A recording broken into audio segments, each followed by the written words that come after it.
이 골수 자극 재생술이 어깨 외에도 다른 네. 질환에도 좀 사용할 수가 있다고요. 네네. 원래 이 골수 자극 재생술은 어깨보다는 사실은 무릎에서 먼저 개발이 된 방법입니다. 무릎에 흔히 말하는 뭐 퇴행성 관절염이라든지 연골 손상이 되는 경우에 이 연골은 저절로 회복이 되지가 않거든요. 마치 아까 말씀드린 어깨 회전근개 파열처럼 일단 노화로 인해서 손상이 되면은 저절로는 재생이 되지 않는 특징이 있습니다. 그래서 네.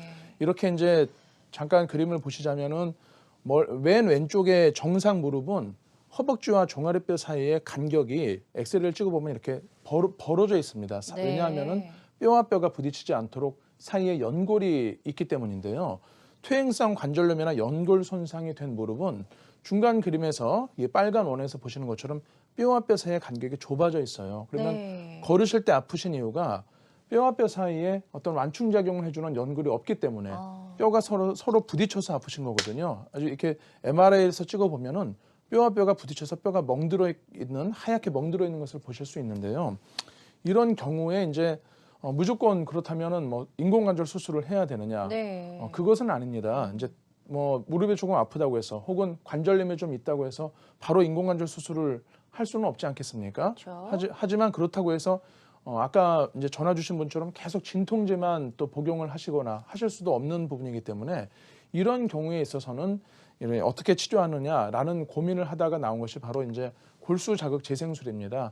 이 왼쪽 그림에서 보시면 퇴행성 관절염인 경우에 이제 연골 결손 부위, 그러니까 연골이 손상된 부위가 이렇게 구멍이 뚫려 있는 것을 확인할 수 있는데요. 네. 이 연골 결손 부위에 그림처럼 특수한 바늘을 이용해서 1mm 정도 크기의 여러 개의 구멍을 만듭니다.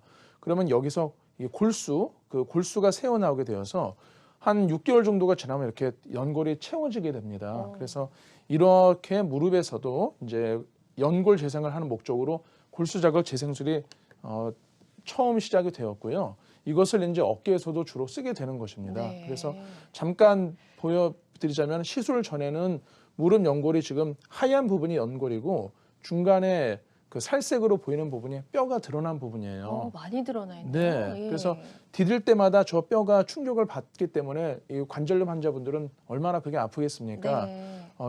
그런데 이제 시술 직후에 이렇게 구멍을 여러 개 뚫어서 이 골수 자극 재생술을 시행을 한 그림이고요.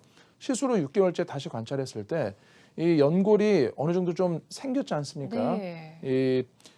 물론 정상 연골보다는 못합니다. 정상 연골보다 못하지만 이렇게 뭔가 이 연골이 막아주고 이 생성이 되면은 그래도 인공관절 같은 큰 수술을 최대한 미루거나 혹은 안 할 수 있는 장점이 되겠습니다.